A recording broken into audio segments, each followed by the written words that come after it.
नमस्कार. पितृपंधरवडा सुरू झालेला आहे आणि प्रत्येकाच्या घरामध्ये आवर्जून केल्या जाणाऱ्या ह्या 6 भाज्या. तर ह्या 6 भाज्यांना पितृपंधरवाड्यामध्ये खूप सारं असं महत्त्व असतं. तर आज आपण अगदी 15 ते 20 मिनिटांमध्ये अगदी एकाच वाटणामध्ये पूर्णपणे 6 भाज्या बनवणार आहोत. तुमचा वेळही वाचेल व लवकरात लवकर तुमचा स्वयंपाक देखील होईल. तर आता इथे पाव किलो प्रमाणामध्ये मी पूर्णपणे भाज्या घेतलेल्या आहे. पाव किलो गवार घेतलेली आहे.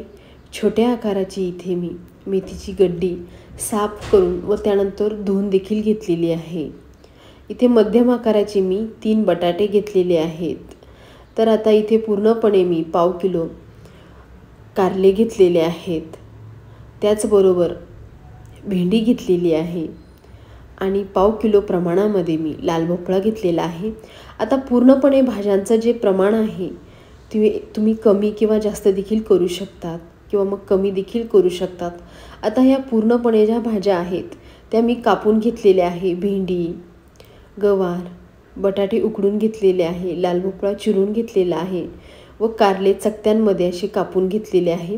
आता कापलेल्या ज्या भाज्या आहे आपण साईडला ठेवून देणार आहोत. बऱ्याचदा डायरेक्ट कारलं केल्यानंतर मुरत नाही व्यवस्थित, त्यामुळे आपण मुरत ठेवणार आहोत व कडू देखील होणार नाही. अर्धा चमचा भरून चवीपुरतं मीठ टाकून घेतलं. अर्धा चमचा भरून इथे मी हळद पावडर टाकून घेतलेली आहे. चांगल्यापैकी कोट करून ठेवायची चोळून आपल्याला साईडला ठेवून द्यायचं आहे. आता आपलं कारलं आपण मुरत ठेवलेलं आहे, तोपर्यंत आपण पूर्णपणे भाज्या बनवण्यासाठी एक स्पेशल वाटण बनवणार आहोत. 10 ते 12 इथे मी लवंगी हिरव्या मिरच्या घेतलेल्या आहे. तुम्ही तिखटाचं प्रमाण कमी किंवा जास्त देखील करू शकतात. आता मोठे 2 चमचे भरून धने घेतले, 1 मोठा चमचा भरून जिरे घेतले व अर्धा चमचा भरून इथे मी बडीशेप घेतलेली आहे. 1 मूठभर कोथिंबीर घेतलेली आहे. थोड्याशा काळ्या व ताज्या अशी कोथिंबीर घेतलेली आहे. कुठल्याही पद्धतीचा पाण्याचा वापर न करता आपल्याला मिक्सरमध्ये जाडसर असं ग्राइंड करून घ्यायचं आहे. आता इथे मी मिक्सरमध्ये जाडसर असं ग्राइंड करून घेतलेलं आहे. अगदी जास्त फाईन देखील करायचं नाही. या पद्धतीमध्येच आपल्याला मस्त असं पाणी न घालता वाटण बनवून घ्यायचं आहे. आता हे वाटण पूर्णपणे भाज्यांना चालणार तर आहेच, पण ह्या वाटणामध्ये तुम्ही कढी देखील करू शकतात. मस्तच. आता हे वाटण तर तयार झालेलं आहेच. आपण सगळ्यात अगोदर गवारची भाजी करणार आहोत. त्यासाठी मी कढईमध्ये 2 चमचे तेल टाकून घेणार आहे. आता तेलाचं देखील प्रमाण तुम्ही कमी जास्त तुमच्या आवडीप्रमाणे करू शकतात. अर्धा चमचा भरून मोहरी टाकून घेतली. हलकीशी मोहरी तडतडली की चिमूटभर हिंग पावडर टाकून घ्यायची आहे. 5 ते 6 कढीपत्त्याचे पानं टाकून घेतलेले आहे. आता पूर्णपणे ज्या भाज्या आहे त्या हिंगामध्येच आपल्याला चांगल्यापैकी अगदी तळेपर्यंत तळून घ्यायचे आहे, फ्राय करून घ्यायचे आहे. आता तयार मसाला टाकून घेतलेला आहे 1 चमचा भरून. अगदी अर्धा चमचा भरून इथे मी हळद पावडर टाकून घेतलेली आहे. 1 ते 1.5 मिनटं पूर्णपणे मसाला जो आहे त्याचा पूर्णपणे कच्चापणा जाईपर्यंत फ्राय करून घेतला. त्यानंतर स्वच्छ धुतलेली गवार यामध्ये टाकून घेतलेली आहे. आता गावरान गवार घेतलेली आहे. चोपड्या गवाराला शिजायला पुरेशा प्रमाणामध्ये वेळ लागत नाही. 1 ते 2 मिनटं परतून घेतल्यानंतर चवीपुरतं मीठ टाकून घेतलं. पुन्हा एकदा चांगल्यापैकी मिक्स करून घ्यायचं आहे. आता ह्या वाटणामध्ये तुम्हाला धने टाकायचे नसेल तरी चालेल. अगदी मस्त असं हे वाटण तयार होतं. आता यामध्ये अगदी मी पाववाटी भरून जवळपास पाणी टाकून घेतलेलं आहे व यावर आपण आता अगदी 2 ते 3 मिनटं झाकण ठेवणार आहोत. आता 2 ते 3 मिनटं पूर्ण झालेले आहे. आता इथे गावरान गवार घेतल्यामुळं पाणी टाकलेलं आहे. तुम्ही चोपडी गवार घेतलेली जर असेल तर नाही पाणी टाकलं तरी चालेल. अगदी इझिली पटकन अशी ही गवार शिजलेली आहे. तुम्ही बघू शकतात मस्तच. आता यावर मी 1 ते 1.5 चमचा भरून शेंगदाण्याचा कूट टाकून घेतलेला आहे. खायला अप्रतिम अशी ही गवारची भाजी तयार होते.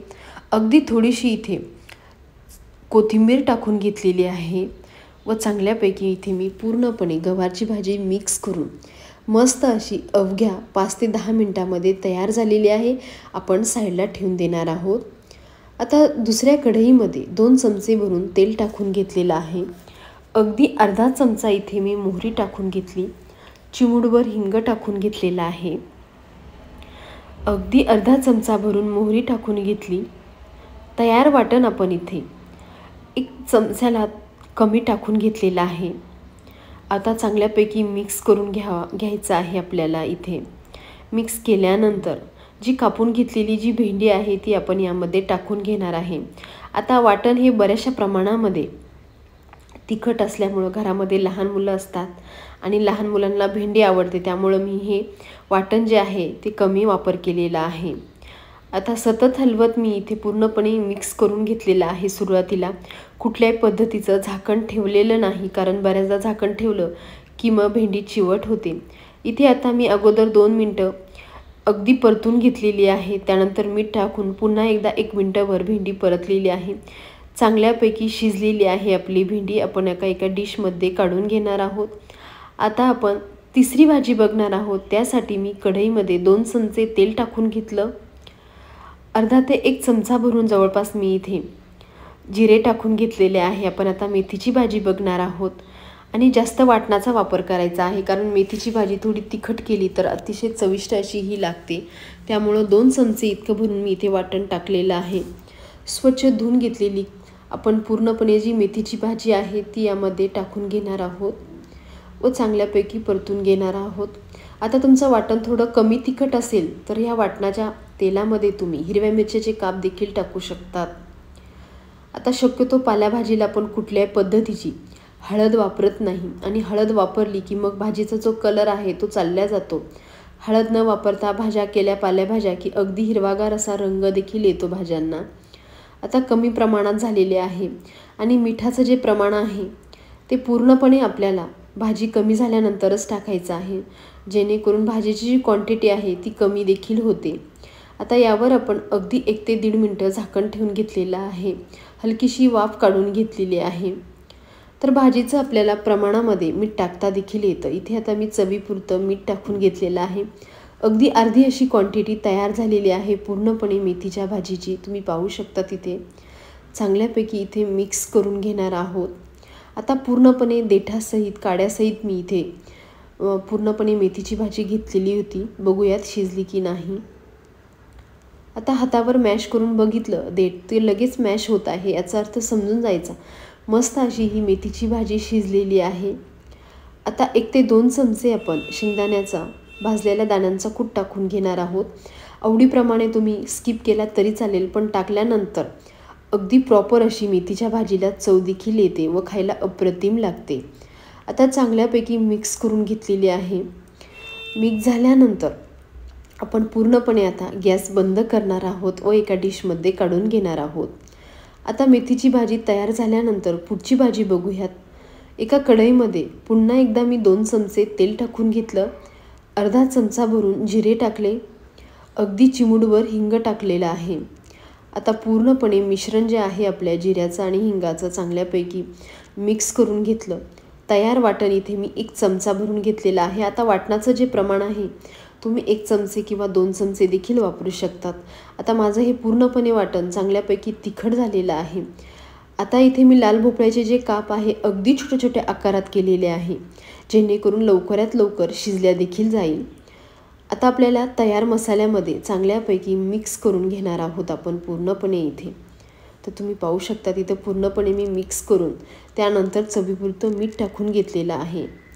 मीठ टाकल्यानंतर पुन्हा एकदा चांगल्यापैकी ढवळून आपल्याला मिक्स करून घ्यायचं आहे. शक्यतो लाल भोपळा शिजवण्यासाठी कुठल्याही पद्धतीचा पाण्याचा वापर देखील आपल्याला इथे करायचा नाही. अगदी इझिली लवकरात लवकर लाल भोपळा शिजला जातो. आता 1 ते 2 मिनटामध्येच लगेच आपला पूर्णपणे लाल भोपळा जो आहे तो लवकरात लवकर शिजला जातो.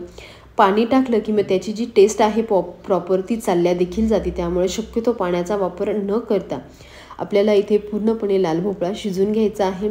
अगदी इझिली असा हातावर मॅश होत आहे, तुम्ही पाहू शकतात. मस्त असा तयार झालेला आहे आपली पितृपक्षामध्ये आवर्जून केली जाणारी लाल भोपळ्याची भाजी. खूप सारं महत्त्व असतं लाल भोपळ्याला. आपण आता साईडला ठेवून देणार आहोत. आता पुन्हा एकदा त्या सेम कढईमध्ये मी 1 ते 1.5 चमचा इतकं तेल टाकून घेतलेलं आहे. अगदी पाव चमचा मोहरी टाकून घेतलेली आहे. चिमूटभर हिंग घेतलेला आहे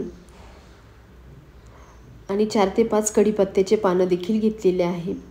पाव चमचा भरून हळद पावडर टाकून घेतली। आता चांगल्यापैकी आपल्याला मिक्स करून घ्यायचं आहे। तयार वाटण 1 चमचा यामध्ये मी टाकून घेतलेला आहे। त्याचबरोबर चांगल्यापैकी इथे मिक्स करून घ्यायचं आहे, म्हणजे त्यामधला जो कच्चापणा आहे तो पूर्णपणे नाहीसा होईल। आता पूर्णपणे जे उकडून घेतलेले बटाटे होते त्याचे छोटे छोटे काप करून घेतले।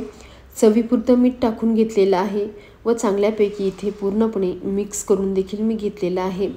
आता भाजी करण्यासाठी आपल्याला इथे खूप जास्त वेळ देखील लागणार नाही, कारण आपण घेताना उकडून बटाटे घेतलेले आहे। हवं असल्यास तुम्ही कच्च्या बटाट्याचाही वापर करू शकतात। हलकीशी आपण 1 ते 2 मिनिटं इथे झाकण ठेवून वाफ काढून घेणार आहोत। हलकीशी वाफ काढून घ्यायची, कारण इथे आपण उकडून बटाटे इथे घेतलेले आहे। आता जवळपास इथे बटाट्याची पूर्ण जी भाजी आहे ती तयार झालेली आहे। पुन्हा एकदा आपण चांगल्यापैकी मिक्स करून घेणार आहोत। तर तयार झाली आपली अगदी पितृपक्षाच्या ताटामध्ये आवर्जून केली जाणारी बटाट्याची भाजी। यामध्ये आपण अगदी कोथिंबीर टाकून घेणार आहोत थोडीशी। त्यानंतर पूर्णपणे मिक्स करून घेणार आहोत। अगोदरच मी आता गॅस बंद करून घेतलेला आहे। इथे पूर्णपणे एका डिशमध्ये काढून घेणार आहोत। आता आपण अगोदर 5 भाज्या करून घेतल्या, तोपर्यंत कारल्याला चांगल्यापैकी इथे पाणी सुटलेलं आहे। इथे तुम्ही पाहू शकता जो कडवटपणा आहे तो पूर्णपणे नाहीसा होण्यासाठी यामध्ये 1 ग्लास भरून मी पाणी टाकून घेतलेलं आहे। हलक्या हाताने चोळून काढायचं आहे, म्हणजे चोळल्यानंतर काय होईल, जो कडवटपणा आहे कारल्यामधला तो पूर्णपणे पाण्यामध्ये उतरल्या जाईल व एक्स्ट्राचं जे पाणी आहे ते दाबून दाबून काढून आपण एका डिशमध्ये पूर्णपणे कारले काढून घ्यायचे आहे। तर अगदी मस्त लागतात। कुठल्याही पद्धतीची भाजी देखील कारल्याची कडू होत नाही। इथे आता मी पूर्णपणे एक्स्ट्राचं पाणी काढून घेतलेलं आहे कारल्यामधलं। कढईमध्ये मी 2 चमचे भरून तेल गरम करून घेतलेलं आहे। त्याचबरोबर अर्धा चमचा मोहरी, अगदी चिमूटभर हिंग टाकून घेतलेला आहे। अगदी पाव चमचा भरून हळद पावडर टाकून घेतली। 5 ते 6 कढीपत्त्याचे पानं टाकून घेतलेले आहे। आणि आता सर्वात शेवटी मी पूर्णपणे जे उरलेलं वाटण होतं ते पूर्ण यामध्ये टाकून घेतलेलं आहे। तेलामध्ये चांगल्यापैकी आपल्याला परतून घ्यायचं आहे, म्हणजे जेणेकरून त्यामधला जो कच्चापणा आहे तो पूर्णपणे नाहीसा होईल। आता तयार करून घेतलेलं कारलं आता आपण पाण्याच्या स्वरूपामध्ये मीठ टाकून घेतलेलं होतं, त्यामुळे मी थोडंसं परत मीठ टाकून घेतलेलं आहे, कारण पाण्यामध्ये धुवून गेलेलं आहे पूर्णपणे मीठ आपलं। आता तयार वाटणामध्ये चांगल्यापैकी मिक्स करून घ्यायचं आहे या पद्धतीमध्ये। तर अगदी इझिली पटकन असं हे कारलं देखील तयार होतं। थोडासा वेळ लागतो, कारण इथे आपण पूर्णपणे जे कारलं आहे ते वाफून घेतलेलं नाही, कच्चंच घेतलेलं आहे। यावर मी अगदी 1 मिनिटभर झाकण ठेवून घेतलेलं आहे, पण कारलं शिजवायला थोडासा वेळ लागतो, त्यामुळे इथे मी अगदी हबका मारून घेणार आहे थोडासा। तर आता 2 वेळेस मी हबका मारून घेतलेला आहे, जेणेकरून लवकरात लवकर कारलं शिजल्या देखील जाईल। लगेच पाण्याने ऑब्झर्व करून घेतलेलं आहे, ते शोषून घेतलेलं आहे पूर्णपणे पाणी। आणि ह्या पद्धतीमध्ये कारलं केलं की लवकरात लवकर शिजल्याही जातं आणि बिलकुल कडू होत नाही। तर आता मस्त असं जवळपास इथे कारलं देखील शिजत आलेलं आहे। अजून थोडीशी कसर बाकी आहे यामध्ये, त्यामुळे मी अजून 1 ते 2 मिनिटं याला शिजवून घेणार आहे। आता चांगल्यापैकी कारलं शिजलं देखील आहे 1 ते 2 मिनिटं। त्यानंतर 1 चमचा भरून मी शेंगदाण्याचा म्हणजेच भाजलेल्या दाण्याचा कूट टाकून घेतलेला आहे। जो काही थोडाफार कडवटपणा राहील तो पूर्णपणे नाहीसा होईल व खायला देखील अप्रतिम लागेल शेंगदाण्याच्या कुटामुळे। आता बघूयात शिजलं की नाही। अगदी पटकन असं हे हातामध्ये कारलं येत आहे व तुटत देखील आहे। तर पूर्णपणे पितृपक्षामध्ये केल्या जाणाऱ्या आज आपण 5 भाज्या बघितल्या। 1 वाटण जरी आपण बनवून केलेल्या असल्या तर प्रत्येक भाजीची प्रत्येकाची एक स्वतःची चव असते। कशी वाटली कमेंट्सद्वारे नक्की सांगा। व्हिडिओला लाईक, शेअर व चॅनलवर तुम्ही नवीन असाल तर सबस्क्राईब करायचं आहे।